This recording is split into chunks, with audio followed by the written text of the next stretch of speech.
खड़े कर दिते गए। उन्होंने अदालतों का रुख कर लिया, अदालतों का रुख अजिहा किया कि ट्विन टावर्स के खिलाफ पहला तो इलाहाबाद हाई कोर्ट के वालों आदेश दिता गया कि दोवें डेग दो 2014 के 11 सितंबर 2014 के इलाहाबाद के हाई कोर्ट के वालों ये हुक्म दिते गए सन कि दोवें टावर गैर कानूनी ने और इत्थे नहीं होने चाहिए, इस करके इन्हों ढा दिता जाए। तो उस पूरे मामले के हाई कोर्ट तो बाद उत्ते की अदालत हक होंदा है, सुप्रीम कोर्ट के रुख कर लिया गया और सुप्रीम कोर्ट के जाके इस दे उत्ते मंग की गई कि ना ढाए जाण। खैर ना ढाण का जिक्र तो जरूर होया, पर दूजे पासे स्टे जरूर लगा दी गई कि तुसीं इस दे विच कोई होर नवा काम नहीं कर सकोगे जदों तक सुप्रीम कोर्ट मामला चल रहा है। पर सुप्रीम कोर्ट ने भी फिर पाया कि ये जिहड़े टावर बनाए गए ने ठीक नहीं ने, इस करके इन्होंने ढाना चाहिए है। सुप्रीम कोर्ट ने इस तो पहला भी 2 बार डेडलाइन दी सी कि इन्होंने टावर्स नूं ढा दिता जाए, तो कोई ना कोई अड़िका या फिर प्रशासन के वालों तक दिते गए, तो फिर आखिर तीजी बार दी गई डेडलाइन तो बाद ये टावर ढाए जा रहे हैं, ढा दिते गए हैं इनफैक्ट। और 28 अगस्त का दिन 2:30 बजे ये टावर ढा दिते गए। जो मैं लगातार जिक्र कर रहा सी, आखिरी तस्वीरां ट्विन टावर दियां जिहड़े लोकां दे घर दे नाल बिल्कुल टावर खड़े सी, हुण कल तो चढ़दे सूरज दियां किरणां उन्हां दे फ्लैट दे अंदर तक जाणगियां।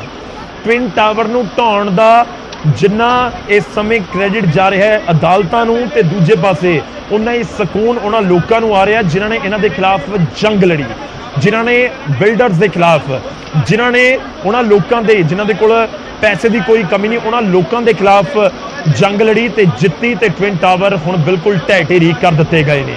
ट्विन टावर ते धमाका होया और कुछ सैकेंड दे विच, हालांकि टोटल 9 सैकेंड का जिक्र किया जा रहा सी, पर अंदर ब्लास्ट होने शुरू हुए ने और बाहर जो नजर आता है तो हार्डली 2-3 सैकेंड लगे और उस तो बाद 7 सैकेंड के पूरी बिल्डिंग ही मलबे के ढेर के तब्दील हो गई है। मलबे का ढेर भी किसी बड़े पहाड़ तो घट नहीं होएगा, यानी कि 5-7-10 फ्लोर तो ढेर ही लग्या होना इस समय मलबे का। जो मैं जिक्र कर रहा कि जिमें 10 फ्लोर होंगे ने, इन्ना तो घट्टो घट्ट मलबा हो गया होना उत्थे। ते जिक्र यह भी हो रहा है कि 700 ट्रक मलबा उत्थों निकल रहा है और 700 ट्रक मलबा जो कढ़िया जाएगा तो लाजमी तौर पर लोगों तक एक जिहड़ी उम्मीद की किरण सी वो अज बिल्कुल नतीजे के तौर के उत्ते सामने खड़ी है। तो 60 ब्लैक बॉक्स, एक रेड बल्ब, उस तो बाद ग्रीन बल्ब, बहुत सारिया चीज़ों का इस्तेमाल किया गया इस पूरे प्रोजेक्ट के विच। और इस बिल्डिंग के ढहण दीयां तस्वीरां तुसीं देख रहे हो और कुछ ही पलों के जिस तरीके ढा दी गई बिल्डिंग और सब कुछ बयान कर रही है कि कितनी पूरी तैयारी के नाल ये पूरा जिहड़ा ब्लास्ट का इंतजाम किया गया सी। तो ही तस्वीरां असीं तुहानूं दिखा रहे हैं। ट्विन टावर किस तरीके 7 सैकेंड के विच बिल्कुल ढह ढेरी हो गए, उस तो बाद धुएं के बदल हर पासे नजर आ रहे हैं। और जो मैं जिक्र कर रहा कि करीब करीब अद्धे पौने किलोमीटर 1 किलोमीटर के धुआं ही धुआं उत्थे नजर आ रहा तस्वीरों के विच। और लगातार असीं वो तस्वीरां दिखा रहे हैं। गिनन की कोशिश करिए तो कुछ ही सैकेंड लगे और ये बिल्डिंग बिल्कुल नेस्ता नाबूद हो गई, ये बिल्डिंग बिल्कुल खत्म हो गई। जो जिक्र किया जा रहा कि 7 सैकेंड लगणगे, आपां गिन के भी देखिए कि किन्ने सैकेंड लगे ने जो ये बिल्डिंग नूं ढाया गया। पहला तो उत्थे बजर बजते ने, रैड लाइट हुई, ग्रीन लाइट हुई, हालांकि वो एडमिनिस्ट्रेशन वास्ते सी, ते उस तो बाद ये बिल्डिंग डिगण वास्ते जे मैं बिल्कुल अपनी घड़ी दे वाल देख के तुहानूं दस्सां तां करीब करीब 7 सैकेंड 8 सैकेंड ही लगे, क्योंकि बिल्कुल मलबा हेठां तक जाते जाते 9 तो 10 सैकेंड जो पहला ही टोटल समा दस्सिया जा रहा सी कि 9 तो 10 सैकेंड लगणगे और बिल्डिंग बिल्कुल नेस्ता नाबूद हो जाएगी। क्योंकि हुण जिहड़ा धुएं दा गुबार है वो वक्-वक् पूरे इलाके दे विच फैल गया, इस करके उस थां दे उत्ते थोड़ा जिहा तुसीं कह सकते हो कि विजिबिलिटी आई है कि उत्थे की होया है। और उत्थे हुण जिहड़े आले दुआले दे घर ने उन्हां दी सुरक्षा नूं लैके जरूर जिहड़ी चिंता सी और उम्मीद करते हैं कि वो बिल्कुल सुरक्षित रहन, क्योंकि बहुत लोगों ने मेहनत की कमाई दे नाल अपने फ्लैट घर खरीदे होंदे ने, अपने घरों का समान उस दे विच पिया हुंदा है। और जो जिक्र कर रहे थे कि जिहड़ा मलबा और धुआं है उसकी वजह नाल प्रदूषण ना फैले, तो वह भी मशीनां पहले ही तैयार कीतियां गईयां सी। जिहड़ी एंटी स्मोक गन है वह भी उत्थे लगाई गई है और कई ऐसिया स्मोक गन्स लगाई गई ने। और जिहड़ा वाटर टैंक्स ने वह भी 50 के करीब उत्थे हैगे ने, ताकि नाल दी नाल मलबे के उत्ते या होर इलाके दे विच नेड़े पानी का छिड़काव कर दिता जाए और उसकी वजह के नाल जिहड़ा धुआं है वह हेठां बैठ जाएगा। जिवें गर्द उठ जाती है मिट्टी दी तो फिर वह हेठां आ जाती है, इस करके उस दे वल भी ध्यान रखा गया है। और ये तस्वीरां सब कुछ बयान कर रही ने ट्विन टावर कुछ ही पलों के कुछ ही सैकंड्स के जमींदोज हो चुके हैं और 3700 किलो बारूद के नाल इन्हां ट्विन टावर्स नूं डिगा दिता गया है।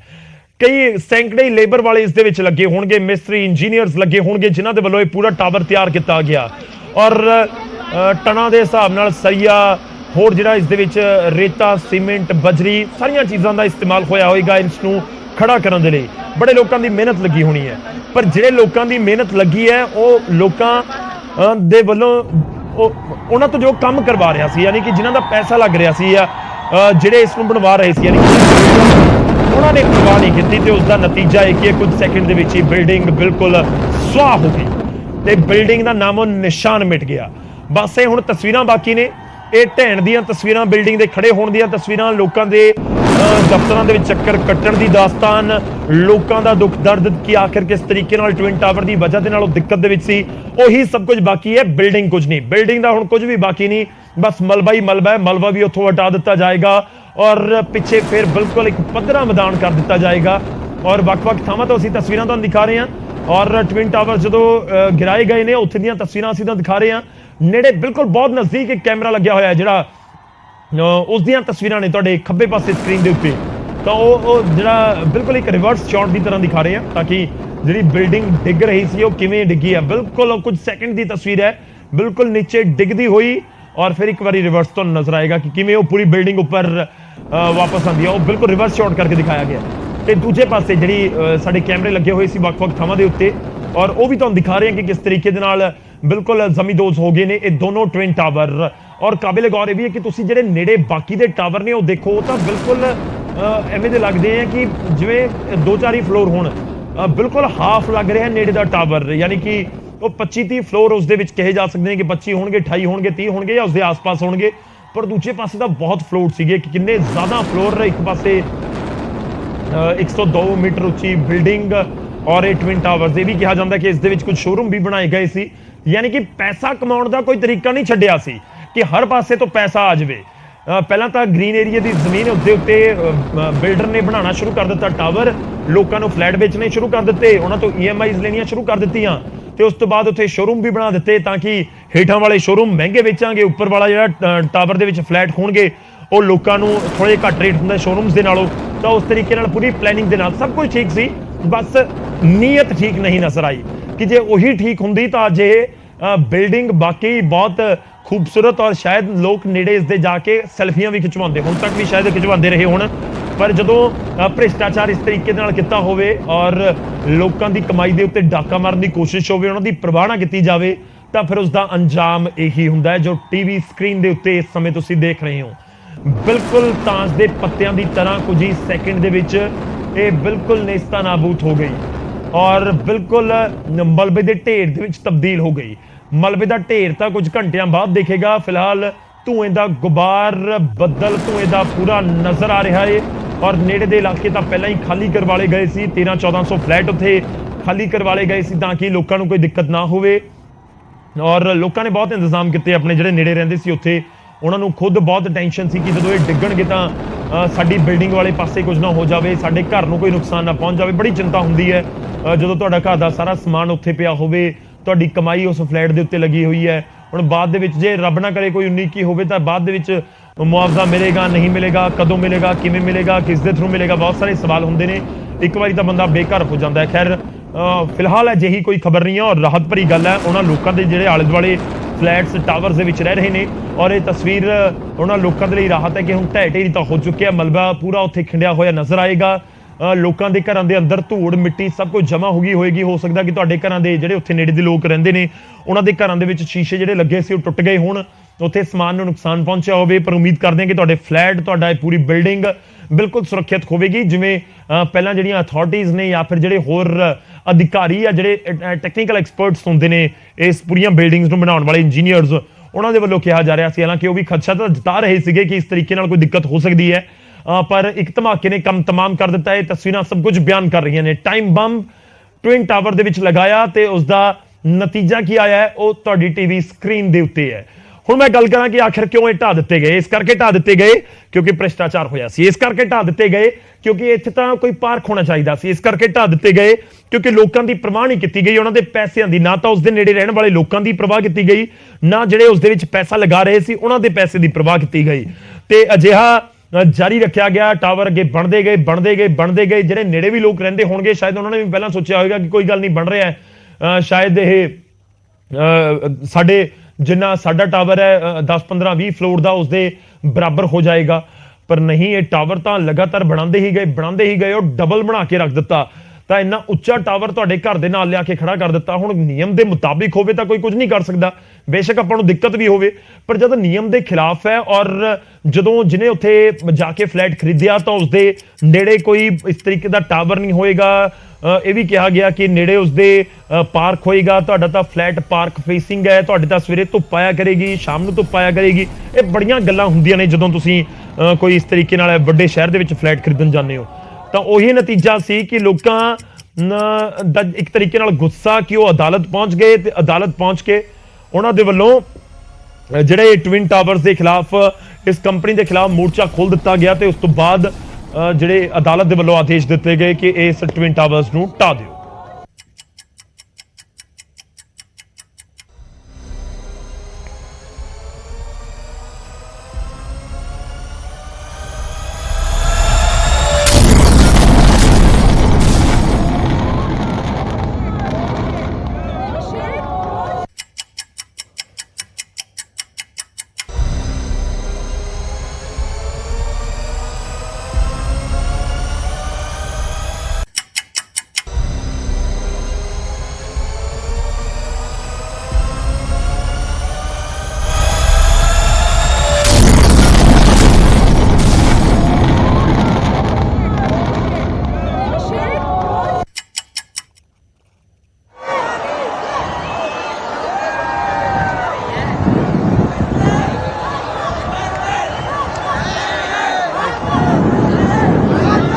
वाइट है मेरा परफेक्ट।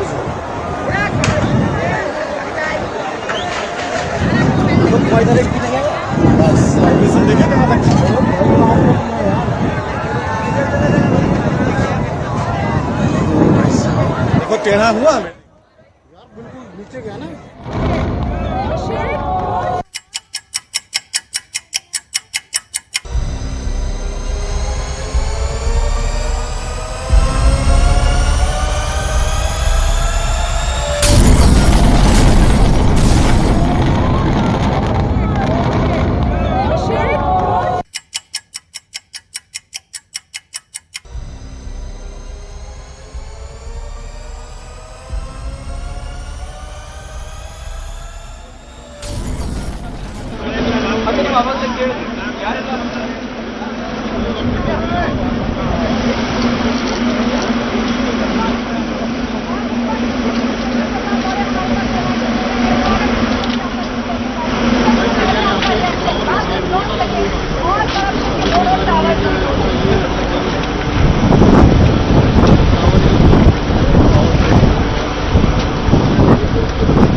लेकिन उतना नहीं, जितना कहा गया था। हाँ यार भाई,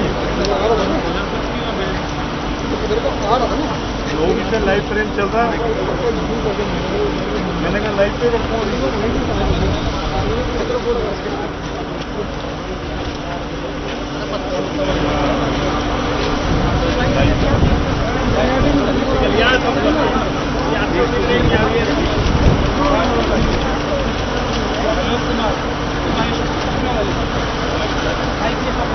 जाके चलेगा क्या?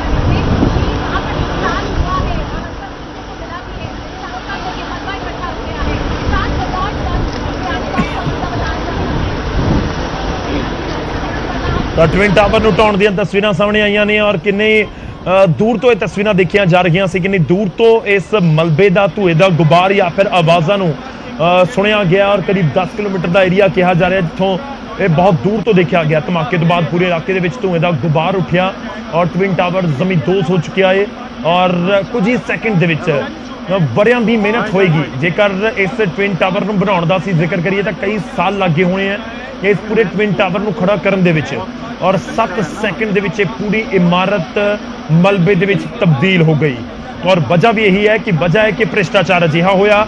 ਵਜ੍ਹਾ ਇਹੀ ਹੈ ਕਿ ਜਿਹੜੇ ਸੁਪਰੀਮ ਕੋਰਟ ਦੇ ਆਦੇਸ਼ ਆਏ, ਦਰਅਸਲ ਹਾਈ ਕੋਰਟ ਤੋਂ ਇਹ ਪੂਰਾ ਮਾਮਲਾ ਹੁੰਦਾ ਹੋਇਆ ਸੁਪਰੀਮ ਕੋਰਟ ਪਹੁੰਚਿਆ। ਹਾਈ ਕੋਰਟ ਨੇ ਪਹਿਲਾਂ ਹੀ ਆਦੇਸ਼ ਦੇ ਦਿੱਤੇ ਸਨ ਕਿਉਂਕਿ ਉੱਤਰ ਪ੍ਰਦੇਸ਼ ਦੇ ਅੰਡਰ ਆਉਂਦਾ, ਇਸ ਕਰਕੇ ਇਲਾਹਾਬਾਦ ਹਾਈ ਕੋਰਟ ਦੇ ਵੱਲੋਂ ਇਹ ਹੁਕਮ ਦਿੱਤੇ ਗਏ ਕਿ ਤੁਸੀਂ ਇਹ ਟਾਵਰ ਗੈਰ ਕਾਨੂੰਨੀ ਬਣਾਏ ਨੇ, ਉਸ ਥਾਂ ਦੇ ਉੱਤੇ ਨਹੀਂ ਹੋਣੇ ਚਾਹੀਦੇ, ਇਸ ਕਰਕੇ ਇਹਨਾਂ ਟਾਵਰਸ ਨੂੰ ਗਿਰਾ ਦਿੱਤਾ ਜਾਵੇ, ਇਹਨਾਂ ਟਾਵਰਸ ਨੂੰ ਉੱਥੇ ਹਟਾ ਦਿੱਤਾ ਜਾਵੇ। ਤਾਂ ਜਦੋਂ ਹਾਈ ਕੋਰਟ ਦੇ ਆਦੇਸ਼ ਆ ਗਏ ਤਾਂ ਉਸ ਤੋਂ ਬਾਅਦ ਜਿਹੜੀ ਨੋਇਡਾ ਅਥਾਰਟੀ ਹੈ ਉਹ ਵੀ ਅਦਾਲਤ ਪਹੁੰਚ ਗਈ, ਜਿਹੜੀ ਕੰਪਨੀ ਉਹ ਵੀ ਪਹੁੰਚ ਗਈ ਸੁਪਰੀਮ ਕੋਰਟ ਕਿ ਇਸ ਨੂੰ ਨਾ ਢਾਇਆ ਜਾਵੇ। ਖੈਰ ਸੁਪਰੀਮ ਕੋਰਟ ਦੇ ਵਿੱਚ ਵੀ ਕਰੀਬ 6-7 ਸਾਲ ਲੱਗੇ ਇਸ ਪੂਰੇ ਮਾਮਲੇ ਦੇ ਵਿੱਚ, ਸੁਣਵਾਈਆਂ ਹੁੰਦੀਆਂ ਰਹੀਆਂ ਤੇ ਸੁਪਰੀਮ ਕੋਰਟ ਨੇ ਵੀ ਆਖਿਰ ਕਹਿ ਦਿੱਤਾ ਕਿ ਨਹੀਂ, ਇਹ ਟਾਵਰ ਤਾਂ ਢਾਏ ਜਾਣਗੇ, ਇਹ ਟਾਵਰ ਗੈਰ ਕਾਨੂੰਨੀ ਨੇ, ਨਿਯਮਾਂ ਨੂੰ ਛਿੱਕੇ ਟੰਗ ਕੇ ਬਣਾਏ ਗਏ ਨੇ। ਤੇ ਉਸ ਦਾ ਨਤੀਜਾ ਇਹ ਸੀ ਕਿ 2 ਵਾਰੀ ਡੈਡਲਾਈਨ ਦਿੱਤੀ ਗਈ ਤੇ ਫਿਰ ਤੀਜੀ ਵਾਰ ਜਿਹੜੀ ਸੁਪਰੀਮ ਕੋਰਟ ਨੇ ਥੋੜਾ ਜਿਹਾ ਕਰੜੇ ਅੰਦਾਜ਼ ਦੇ ਵਿੱਚ ਆਪਣੀ ਡੈਡਲਾਈਨ ਦਿੱਤੀ ਤਾਂ ਫਿਰ ਹੁਣ ਇਹ ਟਾਵਰ ਢੇਰੀ ਕਰ ਦਿੱਤੇ ਗਏ ਨੇ। ਟਾਵਰ ਬਿਲਕੁਲ ਖਤਮ ਹੋ ਚੁੱਕੇ ਨੇ। 28 ਤਰੀਕ ਦਾ ਦਿਨ ਹੈ, ਐਤਵਾਰ ਦਾ ਦਿਨ ਹੈ ਔਰ ਇਹਨਾਂ ਟਾਵਰ ਨੂੰ ਗਿਰਾ ਦਿੱਤਾ ਗਿਆ ਹੈ। ਸੁਪਰਟੈਕ ਕੰਪਨੀ ਨੇ ਟਾਵਰ ਬਣਾਏ ਸੀ ਔਰ ਇਸ ਦੇ ਵਿੱਚ ਕਰੀਬ 850 ਫਲੈਟ ਸੀ। ਮੈਂ ਬਹੁਤ ਤੱਥ ਦੱਸ ਰਿਹਾ ਬਿਲਕੁਲ ਇਸ ਟਾਵਰਸ ਦੇ ਨਾਲ ਜੁੜੇ ਹੋਏ, ਜਿਹੜੇ ਹੁਣ ਟਾਵਰ ਸੀ ਜਿਨ੍ਹਾਂ ਨੂੰ ਮੈਂ ਕਹਿ ਸਕਦਾ। ਇਹਨਾਂ ਟਾਵਰ ਦੇ ਵਿੱਚ 850 ਫਲੈਟ ਸੀ, ਕਈ ਸ਼ੋਰੂਮ ਸਨ ਇਹਨਾਂ ਦੇ ਹੇਠਾਂ ਵਾਲੇ ਫਲੋਰ ਦੇ ਉੱਤੇ। ਉਸ ਤੋਂ ਬਾਅਦ 102 ਮੀਟਰ ਉੱਚਾ ਇੱਕ ਟਾਵਰ ਸੀ ਤੇ ਦੂਜਾ ਜਿਹੜਾ ਟਾਵਰ ਸੀ ਉਹ 95 ਮੀਟਰ ਉੱਚਾ ਸੀ। 850 ਟੋਟਲ ਇਸ ਦੇ ਵਿੱਚ ਫਲੈਟ ਸਨ ਔਰ ਇਹ ਉਸ ਥਾਂ ਦੇ ਉੱਤੇ ਬਣਾਇਆ ਗਿਆ ਸੀ ਕਿਉਂਕਿ ਜਦੋਂ ਤੁਸੀਂ ਕੋਈ ਬਿਲਡਿੰਗ ਵੀ ਪਾਸ ਕਰਵਾਉਂਦੇ ਹੋ, ਜਿਵੇਂ ਤੁਸੀਂ ਆਪਣੇ ਘਰ ਦਾ ਨਕਸ਼ਾ ਵੀ ਪਾਸ ਕਰਵਾਉਣਾ ਹੈ ਤਾਂ ਉੱਥੇ ਵੀ ਤੁਹਾਨੂੰ ਨਿਯਮਾਂ ਦੇ ਮੁਤਾਬਿਕ ਹੀ, ਰੂਲਸ ਦੇ ਮੁਤਾਬਿਕ ਹੀ ਨਕਸ਼ਾ ਪਾਸ ਕਰਵਾਉਣਾ ਹੋਏਗਾ ਕਿ ਜੇ ਤੁਸੀਂ 100 ਗਜ ਦੇ ਵਿੱਚ ਆਪਣਾ ਮਕਾਨ ਬਣਾ ਰਹੇ ਹੋ ਜਾਂ 200 ਗਜ ਦੇ ਵਿੱਚ ਜਾਂ 500 ਗਜ ਦੇ ਵਿੱਚ ਆਪਣਾ ਮਕਾਨ ਬਣਾ ਰਹੇ ਹੋ ਤਾਂ ਤੁਹਾਨੂੰ ਪੂਰਾ ਇਲਾਕਾ ਛੱਤਣਾ ਨਹੀਂ ਹੁੰਦਾ, ਉਸ ਦੇ ਵਿੱਚ ਥੋੜੀ ਥਾਂ ਛੱਡਣੀ ਹੁੰਦੀ ਹੈ। ਇਹ ਨਿਯਮ ਕਹਿੰਦੇ ਨੇ, ਉਹ ਵੱਖ-ਵੱਖ ਹੁੰਦੇ ਨੇ। ਕਈ ਥਾਵਾਂ ਮੋਹਾਲੀ ਦੇ ਵਿੱਚ ਹੋ ਸਕਦਾ ਵੱਖਰੇ ਹੋਣ, ਲੁਧਿਆਣੇ ਦੇ ਵਿੱਚ ਹੋ ਸਕਦਾ ਵੱਖਰੇ ਹੋਣ।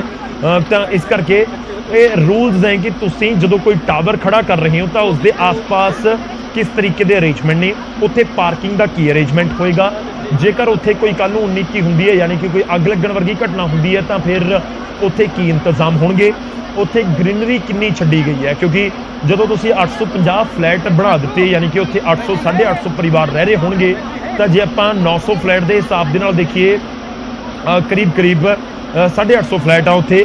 ਜੇ 4 ਲੋਕ ਵੀ ਇੱਕ ਫਲੈਟ ਦੇ ਵਿੱਚ ਰਹਿ ਰਹੇ ਹੋਣ, ਜੇ ਮੈਂ ਕਹਾਂ 2 ਲੋਕ ਵੀ ਰਹਿ ਰਹੇ ਹੋਣ ਇੱਕ ਫਲੈਟ ਦੇ ਵਿੱਚ ਰਹਿਣ ਤਾਂ ਕਰੀਬ 1700 ਲੋਕਾਂ ਦੇ ਲਈ ਉੱਥੇ ਰਹਿਣ ਦੇ ਲਈ ਇੰਤਜ਼ਾਮ ਹੋ ਗਿਆ। ਤੇ ਇਹੀ ਜੇਕਰ 4 ਲੋਕ ਇੱਕ ਫਲੈਟ ਦੇ ਵਿੱਚ ਰਹਿ ਰਹੇ ਹੋਣ ਤਾਂ 3-3.5 ਦੀ ਆਬਾਦੀ ਹੋ ਗਈ ਤਾਂ ਉਹਨੇ ਸਾਹ ਵੀ ਲੈਣਾ। ਆਲੇ ਦੁਆਲੇ ਜਿਹੜੇ ਹੋਰ ਟਾਵਰ ਬਣੇ ਹੋਏ ਨੇ ਉੱਥੇ ਵੀ ਹਜ਼ਾਰਾਂ ਦੀ ਗਿਣਤੀ ਦੇ ਵਿੱਚ ਲੋਕ ਰਹਿ ਰਹੇ ਨੇ, ਫਿਰ ਉਹਨਾਂ ਘਰਾਂ ਦੇ ਵਿੱਚ ਕੰਮ ਕਰਨ ਵਾਲੇ, ਯਾਨੀ ਕਿ ਕੁੱਲ ਮਿਲਾ ਕੇ ਨਾ ਟਾਵਰ ਦੇ ਆਲੇ ਦੁਆਲੇ 10,000 ਦੇ ਕਰੀਬ ਲੋਕ ਹੋ ਸਕਦੇ ਨੇ। ਤਾਂ ਇਹ ਵੀ ਜ਼ਰੂਰੀ ਹੁੰਦਾ ਹੈ ਕਿ ਜਦੋਂ ਤੁਸੀਂ ਕੋਈ ਥਾਂ ਦੇ ਉੱਤੇ ਕੋਈ ਬਿਲਡਿੰਗ ਬਣਾ ਰਹੇ ਹੋ ਤਾਂ ਹਰ ਚੀਜ਼ ਦਾ ਧਿਆਨ ਰੱਖਿਆ ਜਾਵੇ ਕਿ ਗ੍ਰੀਨਰੀ ਵਾਲਾ ਇਲਾਕਾ ਕਿੰਨਾ ਹੈ। ਔਰ ਇਹ ਅੱਜ ਕੱਲ੍ਹ ਕਿਉਂਕਿ NGT ਬਹੁਤ ਧਿਆਨ ਰੱਖਦਾ ਹੈ, ਨੈਸ਼ਨਲ ਗ੍ਰੀਨ ਟ੍ਰਿਬਿਊਨਲ ਜਦੋਂ ਤੋਂ ਵਜੂਦ ਦੇ ਵਿੱਚ ਆਇਆ ਉਹਨਾਂ ਨੇ ਬਹੁਤ ਧਿਆਨ ਰੱਖਿਆ ਕਿ ਜਿਹੜੀਆਂ ਵੱਡੀਆਂ ਬਿਲਡਿੰਗਸ ਨੇ, ਫੈਕਟਰੀਜ਼ ਨੇ, ਜਦੋਂ ਬਣਾਈਆਂ ਜਾਂਦੀਆਂ ਨੇ ਤਾਂ ਉਸ ਦੇ ਆਲੇ ਦੁਆਲੇ ਚੌਗਿਰਦੇ ਨੂੰ ਕੋਈ ਨੁਕਸਾਨ ਨਾ ਪਹੁੰਚੇ। ਤਾਂ ਉਹ ਜ਼ਰੂਰ ਧਿਆਨ ਰੱਖਿਆ ਜਾਵੇ ਕਿ ਉੱਥੇ ਗ੍ਰੀਨ ਬੈਲਟ ਕਿੰਨੀ ਹੈ। ਕੋਈ ਹਾਈਵੇ ਵੀ ਬਣਦਾ ਹੈ ਤਾਂ ਉਸ ਦੇ ਨਾਲ ਗ੍ਰੀਨ ਬੈਲਟ ਅੱਜ ਕੱਲ੍ਹ ਬਣਾਉਣੀ ਬਹੁਤ ਲਾਜ਼ਮੀ ਹੁੰਦੀ ਹੈ। ਕੋਈ ਫੈਕਟਰੀ ਬਣ ਰਹੀ ਹੈ ਤਾਂ ਉਸ ਦੇ ਆਲੇ ਦੁਆਲੇ ਪੇੜ ਲਗਾਉਣੇ, ਫੈਕਟਰੀ ਦੇ ਅੰਦਰ ਵੀ ਇਸ ਤਰੀਕੇ ਦੇ ਉਪਰਾਲੇ ਕਰਨੇ ਜ਼ਰੂਰੀ ਹੁੰਦੇ ਨੇ। ਅਧਿਕਾਰੀ ਕੁਝ ਕਹਿ ਰਹੇ हैं। ठीक है जी, ठीक है। पीछे हो जाओ यार, अरे रोल करो, पीछे हो जाओ। सर आप तो हट जाओ, आप तो हट जाओ। नहीं सर, कहाँ माइक कैसे लेके तो आप नीचे करो यार थोड़ा सा। हाँ ये ना माइक डाल दिया मैं, तुम दोनों का ही लिख रही हूँ ना यार, नीचे तो कर लो भैया। मैं लिख रही हूँ Ravi and Shalini doing CP bite, ठीक है।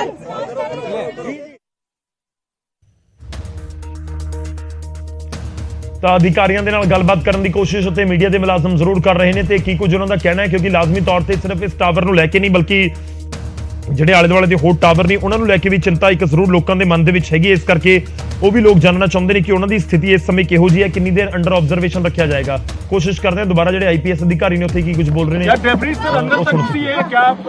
ये एक्सपर्ट जो मौके पर है वही बता पाएंगे। अभी यहाँ से जो अभी तक पता चला है कि largely it is as per the plans. Sir आज जो है ये सक्सेसफुल हो गया, क्या आगे भी ऐसे ही डिमोलाइज किया जाएगा, जो भी भ्रष्ट भूमाफिया होंगे या ऐसे कार्रवाई होगी? This is a hypothetical question. अच्छा सर, जो सोसाइटी के लोग हैं वो कब तक आके रह पाएंगे? नोएडा तो एक मिनट सीईओ सब कुछ बोलना चाह रही ये ब्लास्ट लार्जली सक्सेसफुल है। बाकी एडिफिस इंजीनियरिंग और जेट डिमोलिशन सीपीआरआई की टीम इस वक्त मौके पे है, तो कोई लेफ्ट ओवर एक्सप्लोजिव ना हो इसको चेक कर रहे हैं। जो डिमोलिशन वेस्ट था वो सारा लार्जली साइट के अंदर ही है, थोड़ा सा मलबा रोड पे और एटीएस की वॉल की तरफ गया है। बाकी जो लार्जर डिटेल्स हैं साइट पे चेक हो रहे हैं। डस्ट क्लाउड जैसा हम सभी लोगों ने देखा इमीडिएटली डिसिपिएट हो गया था। हमारी सारी machinery, smog guns, sweeping machines, water tanker site पे ऑपरेशनल हो गई हैं। With in half an hour जो अंदर का जोन है जो बैरिकेड किया गया था, जैसे ही अंदर से क्लियरेंस आएगी अंदर की साइट में भी क्लिनजिंग का काम शुरू हो जाएगा। तो लार्जली ऑल इज ओके। बाकी जो डिटेल्स है they will be clear more after 1.5 घंटे बाद। जो लोग रह रहे हैं उनको देखिए, इसके बाद एक तो क्लीनिंग कराई जाएगी, दूसरा जो गैस की सप्लाई है वो रिस्टोर कराई जाएगी, इलेक्ट्रिसिटी कनेक्शन रिस्टोर कराया जाएगा। 6:30 के बाद जो दोनों बिल्डिंग्स हैं उनके रेजिडेंट्स को अंदर आने की permission, that has already been communicated.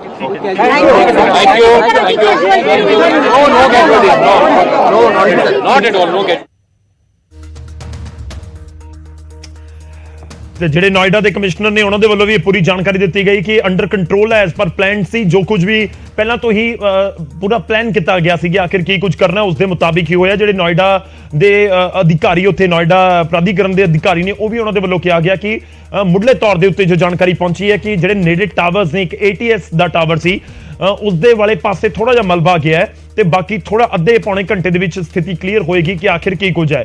ਉਹ ਇਹ ਵੀ ਕਹਿ ਰਹੇ ਨੇ ਕਿ 1 ਘੰਟੇ ਦੇ ਵਿੱਚ ਅਸੀਂ ਉੱਥੇ ਸਫਾਈ ਦਾ, ਕਲੀਨਜ਼ਿੰਗ ਦਾ ਕੰਮ ਸ਼ੁਰੂ ਕਰ ਦੇਵਾਂਗੇ ਤੇ ਉਸ ਤੋਂ ਬਾਅਦ ਜਿਹੜੇ ਆਲੇ ਦੁਆਲੇ ਟਾਵਰਸ ਦੇ ਵਿੱਚ ਰਹਿਣ ਵਾਲੇ ਲੋਕ ਨੇ ਜਿਨ੍ਹਾਂ ਦੇ ਫਲੈਟ ਖਾਲੀ ਕਰਵਾਏ ਗਏ ਸੀ ਕਰੀਬ 1400, ਤਾਂ ਉਹਨਾਂ ਨੂੰ 6:30 ਵਜੇ ਤੋਂ ਬਾਅਦ ਉੱਥੇ ਜਾਣ ਦੀ ਪਰਮਿਸ਼ਨ ਹੋਏਗੀ। ਯਾਨੀ ਕਿ ਅਗਲੇ ਕੁਝ ਘੰਟਿਆਂ ਦੇ ਵਿੱਚ ਮੀਡੀਆ ਦੇ ਕੈਮਰੇ ਵੀ ਉੱਥੇ ਜਾਣ ਦੀ ਇਜਾਜ਼ਤ ਮਿਲ ਸਕਦੀ ਹੈ। ਤਾਂ ਮਲਬੇ ਵਾਲੀਆਂ ਤਸਵੀਰਾਂ ਉਹ ਵੀ ਤੁਹਾਨੂੰ ਥੋੜੀ ਦੇਰ ਦੇ ਵਿੱਚ ਅਸੀਂ ਜ਼ਰੂਰ ਦਿਖਾਵਾਂਗੇ ਕਿ ਜਿੱਥੇ ਬਹੁਤ ਉੱਚੇ ਉੱਚੇ ਟਾਵਰ ਨਜ਼ਰ ਆਉਂਦੇ ਸੀ ਤੇ ਉੱਥੇ ਹੁਣ ਮਲਬੇ ਦਾ ਢੇਰ ਹੀ ਹੋਏਗਾ। ਔਰ ਮਲਬਾ ਕਿੰਨਾ ਵੱਡਾ ਔਰ ਕਿੰਨੀ ਉੱਚੀ ਇਮਾਰਤ ਉਸਦੀ ਇੱਕ ਪਹਾੜ ਦੀ ਤਰ੍ਹਾਂ ਹੁੰਦੀ ਹੈ, ਉਹ ਵੀ ਅਸੀਂ ਤੁਹਾਡੇ ਤੱਕ ਤਸਵੀਰਾਂ ਥੋੜੀ ਦੇਰ ਦੇ ਵਿੱਚ ਬਸ ਪਹੁੰਚਾਉਣ ਜਾ ਰਹੇ ਹਾਂ।